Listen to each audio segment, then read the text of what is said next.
And we're joined now by Facing South Florida's Jim DeFede. And Jim, the video of those patients being unloaded is certainly alarming, has people talking about it. You spoke to Congressman Ted Deutch. What's his reaction to what we just saw? Sure. When I talked to him a couple hours ago, he was just learning the very basics of what was taking place aboard that ship, but he did express some concern. Here's part of that conversation.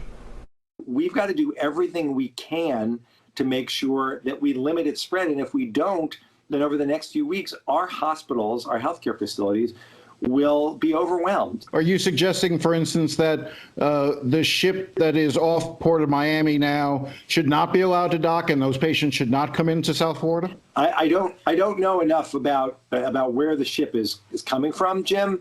But we know that there are still people coming to our state who are infected. If ultimately that ship is allowed to dock, then the people on that ship should have to go into quarantine, just like the people who are coming from hotspots like New York should have to quarantine. The message has to be clear, whether you're coming to our state from someplace else or whether you live in our state. Our priority in Florida is taking care of our neighbors. Jim, if you're there with us now, joining us live, there is a difference between people who urgently need medical attention off the coast and people who are flying in from the New York City area, correct?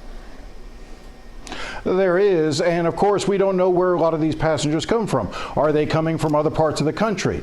And so Deutsch's point was to worry about who's coming in and do they end up staying here. Now obviously if they're foreign members of that ship's crew, they're going to be flown out, but otherwise, right now his main concern is the South Florida hospital system and whether or not that's going to be overwhelmed. Makes sense. All right, Jim DeFede, thank you so much, Jim, for your conversation with Congressman Deutch.